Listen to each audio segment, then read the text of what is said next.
자, 그러면 이어서 이번 시간은 파이썬에서 클래스와 OOP, Object Oriented Programming 관련된 사항들을 살펴보겠습니다.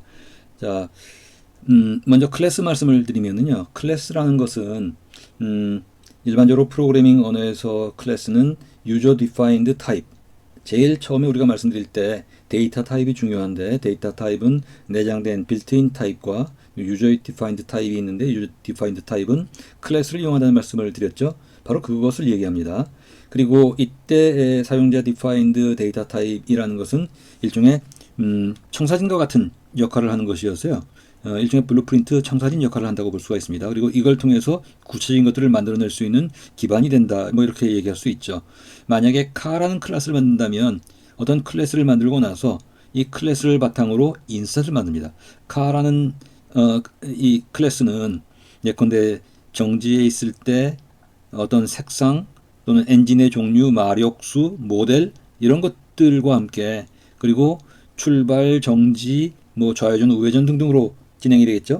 자, 이런 것들을 담고 있는 카라는 어떤 개념적인 것이 있고 이걸 바탕으로 구체적인 어떤 사물로서의 자동차를 계속 만들 수 있죠. 카라는 클래스를 만든 다음에 이 클래스를 바탕으로 인스턴스를 만듭니다. 그 인스턴스는 예컨대 컬러는 파란색, 빨간색 등등으로 지정될 수 있고요. 가격 또는 마력수 또는 전진, 후진 이런 것들은 이 청사진 카라는 클래스의 기초에서 인스턴스를 만들게 되죠.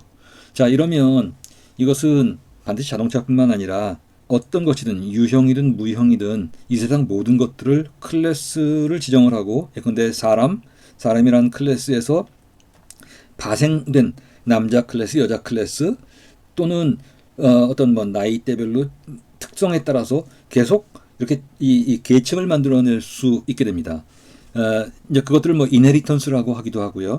이제 그런 것들을 이제 말씀을 드리겠습니다. 기본적으로는 이런 기본 청산인이 되는 템플릿 또는 블루프린트 또는 컨스트럭터 여러 가지로 표현할 수 있습니다만 이것과 이걸 바탕으로 직접 무언가 만들어지는 생성되는 인스턴스 이렇게 크게 두 가지로 나눌 수 있다는 얘기입니다. 자, 이렇게 되면 이 세상 모든 것들을 이 클래스로 지정을 할 수가 있어요. 그리고 OOP라는 것은 이 클래스도 오브젝트이고 인스턴스도 오브젝트입니다. 아주 좁은 의미로는 인스턴스만을 오브젝트라고 하지만 넓게 봐서는 클래스나 이 인스턴스 모두 다 오브젝트라고 보기도 하죠. 이거는 클래스나 인스턴스로 구성되는 이런 오브젝트를 중심으로 모든 프로그램을 구성하겠다라는 게 오브젝트 오리엔티드 프로그래밍입니다. 그리고 이때 크게 세 개의 주요한 개념이 있는데 하나가 인캡슐레이션이고요. 이것은 굉장히 복잡한 것들을 우리가 관리할 수 있는 것들만 놓고 나머지 것들은 가리겠다. 일반 사용자들이 보지 못하도록 하겠다. 일종의 그 앱스트랙션이라고 할 수가 있고요. 추상화시키겠다는 얘기죠. 그게 이제 인캡슐레이션입니다. 일종의 인포메이션 하이딩 이런 말로 표현하기도 합니다. 둘째가 이네리턴스입니다. 예컨대 자동차에서도 승용차와 화물차, 승용차에서 특정 모델별로 이렇게 계층을 만들 수 있죠.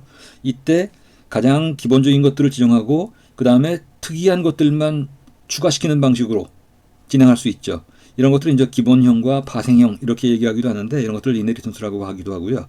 그렇게 얘기를 하고요. 그다음에 폴리모피즘이라는 것들은 이렇게 되면 동일하게 예컨대 여기서 전진, 포워드, 백워드라고 해도 이것이 3륜차, 4륜차 모두 다 카라는 개념적인 틀을 놓고 파생시켜서 작업한다면 그렇다면 동일한 포워드, 백워드이지만 실제로 구현되는 구체적인 내용은 각각의 하위 인스턴스에 따라 달라지게 할 수 있죠.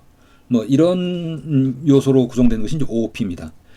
그래서 이제 그 중에서 다들 중요하고요. 예컨대 인스턴스를 보면 인스턴스도 하나의 페어런트로부터 이네리트를 받을 것이냐, 여러 개의 페어런트를 가지도록 할 것이냐, 아니면 여러 계층으로 이네리트를 하게 할 거냐 등등처럼 굉장히 많은 조합이 가능하게 되죠. 자, 기본적인 목적은 우리가 앞에서 DEF로 지정되는 함수 있었죠. 또는 클래스와 OOP 지금 말씀드리는 것이요. 이런 것들이 모두 다 재사용을 위한 것입니다. 그러니까 우리가 프로그램을 만들 때 자꾸 반복해서 똑같은 것들을 만들지 않고 반복하는 것들은 하나를 만들어 놓고 그걸 재사용하겠다는 것인데, 함수보다 좀 더 넓은 범위에서 재사용 틀을 만들고자 하는 것들 중에 프레임워크를 만들고자 하는 것이 이제 클래스와 OP의 목적이라고 할 수가 있습니다. 자, 파이썬에서 클래스를 지정할 때는 앞에 이 함수에서 def를 지정했던 것처럼 클래스라고 주고요. 그 다음에 어떤 이름을 줍니다. def하고 이름을 줬던 거하고 마찬가지입니다. 그리고 함수에서도 아규먼트를 지정할 수 있었지만 클래스에서도 아규먼트를 지정할 수 있어요.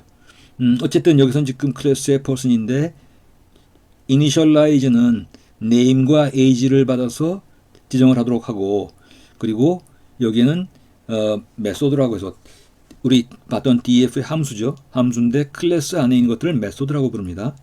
이 메소드로서 그리트를 지정했네요. 그러면서 return에 my name is 하고 지정받은 name을 주게 돼 있어요.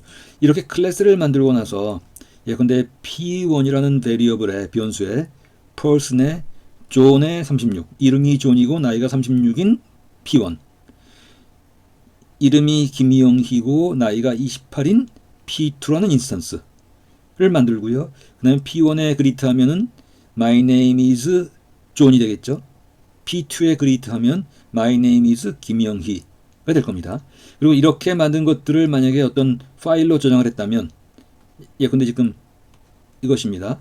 이것을 파일로 저장했다면, 예컨대 myperson이라는 myperson.py라는 파일로 저장했다면 import myperson 하면 이 지정된 클래스를 가지고 와서 그 다음에 이제 그걸 가지고 이용할 수 있죠. 즉 다른 사람이 클래스를 만들고 나서도 내가 이용할 수 있고 서로 공유할 수 있다는 얘기입니다. 앞에서 봤던 말씀드렸던 car를 보면 car에 지금 initialize에는 make, model, 그 다음에 연도, year와 color가 지정됐다면 그걸 가지고, 그리고 drive라는 메소드, stop이라는 메소드를 놓고 car1을 만들고 car2를 만들고 car1의 drive, stop 등등으로 이용할 수 있게 되죠. 자, 이게 이제 클래스의 내용입니다. 물론 많이 복잡해질 수 있지만 기본 내용은 이런 정도로 보실 수가 있겠어요. 자, exception이라는 걸 보겠습니다. 우리가 앞 시간에 그 try, except, else 이런 것들을 봤었습니다만, 이런 것들은 잠깐 말씀드렸던 것처럼 프로그램 수행 중에 어떤 에러 사항이 발생됐을 때 그냥 에러가 발생돼서 프로그램이 비정상 종료되지 않고 프로그램 내에서 그런 것들을 해결하려는, 즉 비정상 상황을 관리 범위 내로 가져오려는 목적이 바로 여기 except else입니다. 여기에 앞에 try 부분이 빠지네요. try, except, else, finally 이 네 개가 기본적인 틀이 되겠습니다. 그래서 다음 페이지를 보시면 다음 페이지에 지금 예컨대 divide, 나눗셈을 하라. 그런데 x와 y를 주면 x 나누기 y를 하는데 이건 이제 정수용으로 바꿔달라는 나눗셈 표시입니다만, 어쨌든 어떤 상황이 어떤 방식이든 만약에 y가 0으로 나눌 수 없으니까 0으로 나눠지면 무한대, 불능 상태가 되죠. 이제 그런 경우에 제로 디비전 에러라고 미리 정해져 있는 것이 있습니다. 그래서 이런 상황이 발생되면 이렇게 에러 메시지를 주고 비정상 종료하지 않고 다시 그 다음으로 넘어와라. 그 다음으로 넘어오라는 것은 에러 상태가 발생됐으니까 이때는 이 처리를 한 다음에 finally로 와서 finally를 출력시키고, 에러가 없으면 그러면 try 한 다음에 else 작업을 하고 그 다음에 finally로 와라. 이런 식으로 진행이 되죠. 요컨대 divide x, y라는 함수는 그 안에 그 재수죠. 그러니까 분모가 되는 것이 어떤 0이 오더라도 비정상 종료하지 않고 적절한 조처를 취한 다음에, 그리고 finally 항목을 통해서 마무리까지 해달라는 그런 작업 내용을 담고 있는 것입니다. 자, 그 다음에 모듈과 패키지 부분은 모듈 경우는 .py로 끝나는 기본적으로 그런 프로그램 파일들을 모듈이라고 얘기를 합니다. 근데 이제 자주 있지는 않지만 만약에 여러분들이 필요하다면 그 이외에도 C 프로그램을 짜서 파이썬에서 호출할 수 있도록 한다거나, 또는 모든 사람들이 공유해야 되는 예컨대 뭐 바이오 분석을 한다고 하면 특정한 뭐 이 염기 서열이든 아니면 특정한 상수이든 예컨대 무슨 뭐 질량값이라든지 뭐 이런 것들 상수만을 별도로 놓고 임포트했을 수 있죠. 모듈은 기본적으로는 프로그램 파일이지만 여러 가지 것들을 담고 있을 수 있는데 이런 것들을 임포트를 통해서 공유하도록 하는 것입니다. 앞에서 우리가 임포트에서 뭐 CSV도 있었고 몇 가지가 있었습니다. 방식으로는 이렇게 임포트를 쓸 수 있고요. 또는 from module import 함수 형식으로도 쓸 수가 있습니다. 그래서 예컨대 여기 지금 예를 보면은 이런 greeting이라는 함수를 담고 있는 것을 mymodule.py라는 파일로 저장했다면 import mymodule 한 다음에 mymodule에 있는 greeting의 조나단으로 이용하도록 할 수 있게 되는 것이죠. 모듈은 기본적으로 이런 파일 단위인데 패키지는 마찬가지 동일하지만 단 이런 모듈을 포함한 한 개의 모듈이 아니라 수십 개, 수백 개까지 확장할 수 있는 이런 폴더 단위로 재사용하고자 하는 것이거든요. 그래서 우리가 패키지를 이용한다면 전부 이 패키지는 실제로는 이 많은 모듈로 구성되어 있는 이 큰 단위 프레임워크들을 얘기를 하게 되겠습니다. 자, 그래서 이렇게 임포트를 통해서 서로 공유할 수 있게 되고요. 이 대목에서 모듈과 패키지를 말씀드렸으니까 한번 정리를 해보면 여기 지금 보시면은 우리가 여태까지 봤던 것들 중에 제일 밑에 이 부분이요. 여기 보시면 파이썬 모듈이 있습니다. 파이썬 우리가 설치를 했을 때 파이썬과 스탠다드 라이브러리까지 같이 설치가 되었어요. 다만 우리가 바로 이용할 수 있는 것은 코어 랭귀지이지만 스탠다드 라이브러리는 임포트를 해야 됐었습니다. 디스크엔 설치가 되어 있지만 메모리로 올라오질 않았거든요. 그래서 임포트를 통해서 메모리로 불러들였는데 앞에서 봤던 CSV나 OS, 임포트 OS 이런 거 있었죠. 이런 게 전부 스탠다드 라이브러리에 해당됩니다. 그리고 그 이외에 패키지 단위로 오픈소스로 나와 있는 것들이나 아니면 상용으로 나와 있는 것들을 패키지로 이용할 수 있고요. 그리고 개발 환경이라는 것이 우리가 IDLE를 포함해서 아나콘다에는 주피터 노트북이나 뭐 이런 것들이요. 이런 것들이 전부 개발 환경에 해당이 됩니다. 우리가 사용하지 않았지만 뭐 비주얼 스튜디오 코드 이런 것들 다 여기에 해당이 되고요. 이런 주위의 개발 환경을 통해서 우리가 좀 더 용이하게 이용하되 기본적인 프로그램 모듈은 여기에 해당되는 것 이렇게 이용하게 되죠. 자, 이 중에서 이번 시간에 간단하게 몇 가지 추가시켜 말씀드릴 것들은 이제 스탠다드 라이브러리 부분입니다. 스탠다드 라이브러리는 파이썬에서는 batteries included라고 표현을 하는데, 즉 기본적인 랭귀지 피처들이요. 예컨대 def 펑션이거나 클래스뿐만 아니라 많이 사용되는 것들에 대해서는 이렇게 미리 모듈들을 만들어 놓은 것이 있어요. 이미 다 설치가 되어 있습니다. 여러분들 경우에도 그 해당되는 것들이 여기 이렇게 있는데 대략 보면은 한 4,500개는 되는 것 같아요. 모듈 단위로 볼 때요. 굉장히 다양하고요. 그래서 이제 일반 프로그램에서는 모르지만 특히 분석 프로그램에서는 이 프로그램을 최적화시켜서 성능 개선을 하는 것이 굉장히 중요하기 때문에 스탠다드 라이브러리를 적극적으로 활용할 필요가 있습니다. 몇 가지만 보면 예컨대 모듈로는 뭐 몇백 개가 있다고 말씀을 드렸는데 모듈이 아니라 모듈에 있는 함수 단위로 보면 한 5, 600까지 되는 것 같습니다. 제가 정확한 숫자는 모르겠지만 대략 모듈로 봐서는 한 100개의 모듈이 있고 그 다음에 그 100개의 모듈 스탠다드 라이브러리예요. 그리고 그 안에 그 모듈에 담겨 있는 함수는 뭐 한 6, 700가지 정도 되는 것 같습니다. 여기서는 그 중에 단 하나 collections라는 모듈을 소개시켜 드린다면 collections 안에는 우리 앞에서 리스트, 튜플, 딕셔너리 등을 봤지만 그 이외에 다양한 여러 가지 컨테이너들을 담고 있어요. 예컨대 카운터, 뭐 오더드 딕트, 디폴트 딕트, 오더드 딕트나 디폴트 딕트는 이름에서 보다시피 딕셔너리의 일종인데 좀 더 편리하게 쓰고 좀 더 효율화시킨 그런 것들이거든요. 각각마다 고유한 특성들을 갖고 있습니다. 이런 것들이 collections 모듈에 있고 import collections 하면서 이용할 수 있어요. 예컨대 카운터를 본다면 from collections import counter 한 다음에 mylist를 주었습니다. 그리고 카운터로 가지고 와서 카운터 클래스로 카운터 타입으로 변환을 시켰어요. 그리고 나면 이렇게 카운터를 갖고 이 중에 각각의 빈도수를 체크한다든지 이런 것들 작업이 바로 별도의 프로그램을 짜지 않고도 바로 이용할 수 있도록 만들어져 있죠. 뭐 한두 개의 예를 우리가 실습을 통해서 보도록 하겠습니다. 자, 여태까지 말씀드린 것들을 바탕으로 그러면 실습을 좀 해보도록 하겠습니다. 자, 그러면 이 부분도 우리가 앞에서 봤던 다시 시작합니다. 자, 그러면 이번 실습도 주피터 노트북으로 진행을 해보도록 하죠. 자, 클래스와 OP이고요. 먼저 서클이란 클래스를 만드는 이해입니다. 그래서 init에서 레디우스 반지름을 받아서 인스턴스를 만들도록 각각 반지름이 서로 다른 인스턴스를 만들 수 있도록 되어 있죠. 그리고 클래스의 메소드에는 에어리어 계산, 면적 계산인데 파이 r 제곱이니까요. 파이 3.14 곱하기 셀프.radius r 제곱으로 수용하도록 했습니다. 그 다음에 circle1이라는 인스턴스를 만드는데 이때 인자값으로 5를 주었으니까 radius의 5가 대응이 됩니다. 그래서 면적 5짜리의 circle1이 만들어지고 그것들의 타입을 보니까 circle이라는 대문자 circle의 클래스 타입이라는 걸 알 수가 있고요. circle1 만들어진 circle1 인스턴스의 에어리어 계산을 하니까 78이 나왔습니다.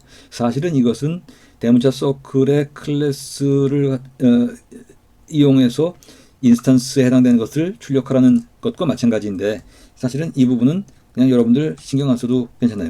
이렇게 해야 되는 것들을 편리하게 만든 것이니까요. 이 부분은 예컨대 지워도 좋습니다. X키를 눌렀어요. 자, 그 다음에 인스턴스 부분은 제가 여러 가지를 넣었지만 시간상 그냥 생략을 했고요. 이 부분도 생략을 하겠습니다. exception 부분만 또 하나 예를 볼까요? n equal 10을 주었을 때 try 해서 일단 n 나누기 0을 해라. 그런데 일반적으로 n 나누기 0 하면 그냥 에러가 나올 겁니다. 자, 이 경우에 에러가 나왔다면 그 에러의 종류에 따라서 여기서는 제로 디비전 에러를 지정을 했으니까 이래서 이 경우에는 출력이 불가능하다고 표시를 하고 정상 수행하도록 한다는 그런 뜻이죠. 자, 이번에 모듈과 패키지인데 이번에 shape를 지정을 해야 되네요. 잠깐요. shape은 우리 지금 보시면은 여기에 지금 shape.py가 미리 준비를 해놓은 게 있습니다. shape.py를 보면 shape에는 지금 클래스 rectangle 사각형 클래스 그래서 높이와 넓이 지정을 하고 나서 면적이나 둘레를 계산하는 것, 그 다음에 스퀘어 또는 라이브 렉탱글 또는 큐브 등등의 클래스를 여러 개 지정한 것을 shape.py라는 이름으로 지금 정해놓은 게 있습니다. 자, 그것들을 임포트하고 이걸 가지고 shape에 있는 shape 파일에 있는 렉탱글 클래스의 5와 10 괄호 5, 세로 10 뭐 이런 정도 되겠죠.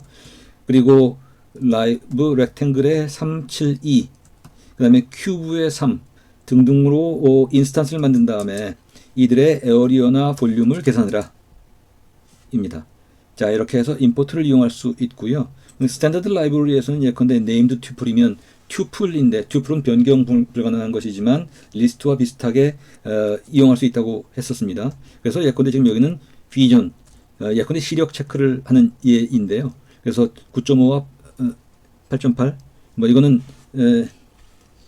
뭐 우리 일반적인 척도와 좀 달리 척도가 되어 있는 예이겠네요. 그래서 비전에 0 하면은 예컨대 첫 번째 항목이 찍히겠죠. 근데 이렇게 만들어진 튜플을 가지고 와서 네임드 튜플에 비전을 갖고 앞에 것 지금 두 개짜리인데 9.5와 8.8 left와 right로 네임드 튜플을 주면 그러면 비전 제로가 9.5이죠. 마찬가지로 이걸 그대로 vision.left, vision.right로 이렇게 인자값, 인덱스 값으로 지정하지 않고 left, right로 쓸 수도 있다. 입니다. 그래서 네임드 표를 주면 이렇게 애트리뷰트라고 하는데요. 인덱스로 위치값뿐만 아니라 특정한 속성의 이름을 부여할 수 있도록 만든 것이죠. 체인드 맵 같은 경우는 맵인데요. 일종의 딕셔너리인데 이걸 연결해서 쓸 수 있도록 하는 것입니다. 예컨대 지금 보시죠. 컬렉션에 있는 체인드 맵을 임포트 하고요. D1이 A가 1, B가 2 등등인데 체인 맵에 D1, D2, D3 하면 각각 위치값으로 대응이 됩니다. 그래서 C를 출력한다고 하면 이렇게 되죠. A가 1이고 C가 3 등등 요 세 개를 묶어서 맵을 만드는 방식이죠. 카운터를 보겠습니다. 카운터 앞에 장표에서 말씀을 드렸습니다만 이렇게 있을 때 이렇게 주면 예컨대 my list로 되어 있는 것의 내용이 B가 5개, A가 3개, C가 2개 이죠. 지금 여기서는 한 예를 들었습니다. 아마 제가 어디서 가져온 것 같은데 어떤 문장이 있고요. 트리플 코트니까 이게 전부 스트링으로 잡혔죠. 그래서 S라는 변수. 그래서 S를 출력하면 이게 찍히거든요. 자, 여기에 대해서 from collections import 카운터를 한 다음에 그리고 word list에 s.split 하면 앞에 우리 봤었죠. 전부 워드 단위로 각각의 단어별로 분리가 될 겁니다. 그리고 출력을 시켜요. 그리고 개수를 따져보니까 뭐 이렇게 되겠죠. 우선 워드 리스트가 스플릿 됐기 때문에 그것들을 출력하니까 각각 단어별로 분절된 토크나이즈 됐습니다. 그리고 나서 워드 카운트에서는 워드의 개수를 본 다음에 그리고 그걸 출력을 했어요. 그랬더니 지금 워드 카운트가 109개가 되었네요. 자, 그리고 나서 카운터를 준 다음에 그렇게 해서 카운터로 만들어진 것들을 워드 프리퀀시라는 새로운 변수에 지정을 했습니다. 그러고 나서 그것들을 찍게 하니까 이렇게 되었죠. 각 단어마다 이 위에 나오는 문장에서 to가 6번, it's가 5번에서 많이 나온 순서부터 적은 것까지 차례로 출력을 시켰습니다. 자, 이번 시간에는 클래스와 OP, exception, 그 다음에 스탠다드 라이브러리 정도를 살펴봤습니다. 자, 이런 정도로 마치고 다음 시간에 이어서 또 진행하겠습니다.